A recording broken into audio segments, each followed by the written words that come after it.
Okay, I am going to reread the very first chapter of Behind Closed Doors. It's a book written by Hugo Vickers, The Tragic and Untold Story of the Duchess of Windsor. This was a very fascinating story, and it outlines it comes in two parts. The beginning part of the book, it discusses the life after the Duke of Windsor when he died, and how he spent his later years. Because what he did do in spending his later years was he ended up spending his later years in Paris with his wife Wallis Simpson. He was battling throat cancer. He died peacefully on May 28th, 1972, after receiving a very poignant visit from the Queen Elizabeth, when she was on her visit to Paris. And you saw the Duke of Edinburgh was with her, and Prince Charles was also with her. And that was illustrated in the movie Crown. He carried with him a valet and nurse, and they received last rites before he died, and he was buried at the burial grounds, the Frogmore burial grounds in Windsor. Willis was staying at the Buckingham Palace with the royal family during the funeral, and it did indicate a little bit of a period of reconciliation. You know, the Queen actually offered for her to stay at Buckingham Palace after the king died, but I don't think she really felt it that she could stay there. So that was what happened. So I'm going to get started. I'm going to read the introduction. It's kind of long, but it discusses, it's a good introduction, and it discusses a brief history of how Queen Elizabeth came to be the queen, but it also discusses a bit of history. So, school children put order on history by learning the names and dates of kings and queens of England.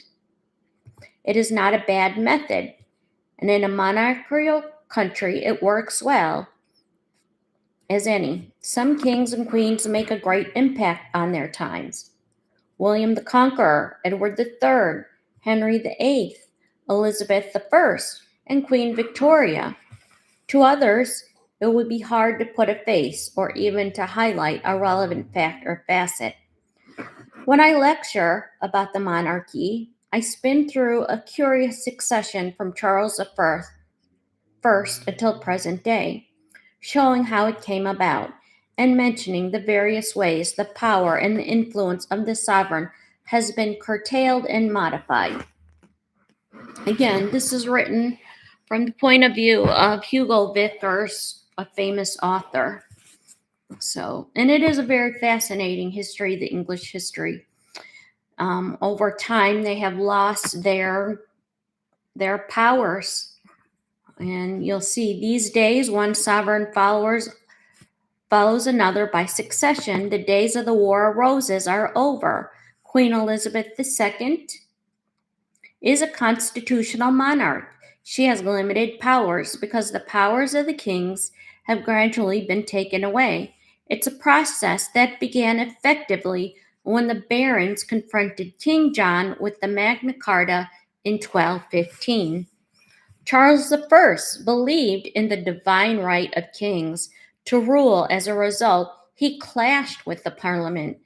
The English Civil War followed, and he had his head chopped off. There then occurred the only time in English history when we did not have a reigning monarch. The period of Oliver Cromwell's Commonwealth, which lasted until 1660, and was an experiment not to be repeated. Charles II was restored to the throne, and by the time the reign of the Stuarts ran out, it had been decided that England should always have a Protestant king, and that he should behave himself as part of the Parliament, as far as Parliament was concerned. Charles had a brother, James II, And he upset Parliament by professing to have a Roman Catholic faith, and and locking up the Archbishop of Canterbury. This is important. John James II, they were going to accept him, even though he was a Catholic, but at that time he didn't have any male heirs. And when he met his second wife, he ended up having a male heir who then became James III. And that was going to be a problem, having another, because that child was being raised as a Catholic. So that's when they saw a problem with that. Charles' brother James had upset the Parliament by professing a Roman Catholic faith and locking up the Archbishop of Canterbury. He fled to France and was deemed to have abdicated the throne. The crown was then offered to William and Mary as co-monarchs. Mary was the daughter of James II, and she was raised Protestant. And so they were offered a co-monarchy, and a parliament monarchy was established with the Bill of Rights in 1689. One result of this bill was the decision that the English sovereign must always be a Protestant. Thus, it excluded all the descendants of James II from the succession. This was followed presently by the Act of Settlement in 1701, which gave the throne to Sophia, the Electress of Hanover, a granddaughter of James I, and to her descendants, provided they were Protestant. Queen Anne, who succeeded William to the throne in 1702, lost all her children while they were young. So in 1714, the throne went to Sophia's son, the King of Hanover, who arrived in England from Germany, and he became King George I. There followed 4 Georges in a row, whose lives were recorded in a rhyme. Anyway, George I was always reckoned vile, but viler was George II. And what mortal ever heard any good of George III? But when the earth the fourth descended, God be praised, the Georges ended. George I hardly spoke any English at all. During his reign, he still presided over cabinet meetings with ministers, but in 1717 he ceased to do so regularly, and the first prime minister did so instead, thus becoming the prime minister. George I was succeeded by George II and then by his grandson, George III, who lost America to the Americans. George III is properly thought to have gone mad and was confined to rooms in Windsor Castle, and so in 1811 his son became the Prince Regent. Though he built wonderful places like the Brighton Pavilion and Regent Street in London, and he greatly enriched the royal collection, he lived a rather racy life. The Prince Regent had a daughter called Princess Charlotte. She married Prince Leopold of Coburg and was expecting a baby, but she died in 1817, and while giving birth to a stillborn child, thus the royal family lost their next 2 generations. Panic ensued.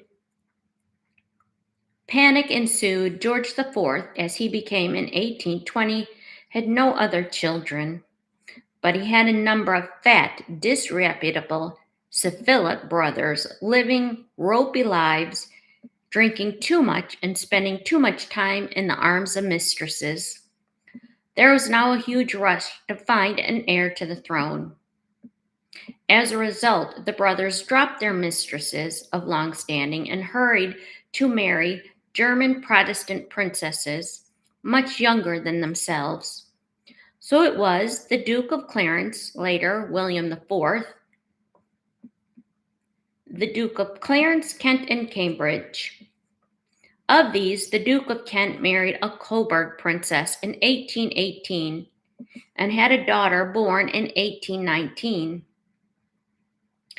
and died the following year.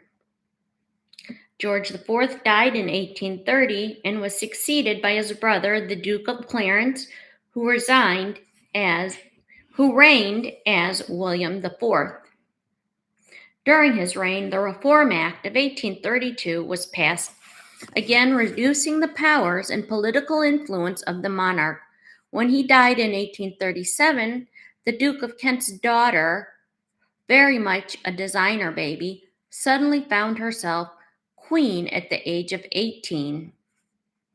Queen Victoria reigned for 63 years and proved to be powerful. She was a well-remembered ruler, becoming in time the Empress of India. When she died in 1901, her son, Albert Edward, the Prince of Wales, became Edward VII from 1901 to 1910, a flamboyant monarch who presided stylishly over the Edwardian era. His son was rather more serious, George V. He reigned from 1910 to 1936, whose great joys in life were stamp collecting and shooting whatever bird happened to be in season at that time of the year.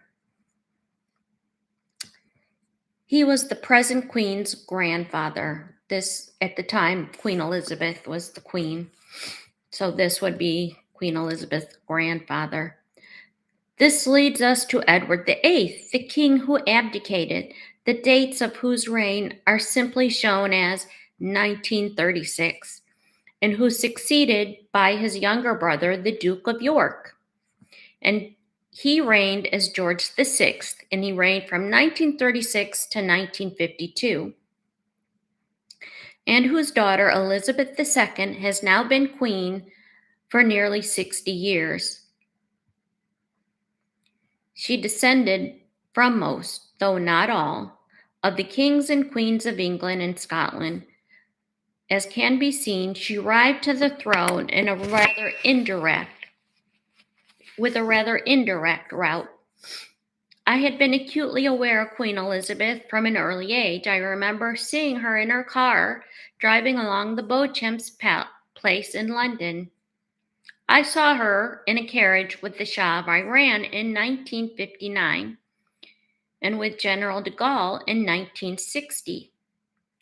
We were allowed the morning off school to watch Princess Margaret's wedding.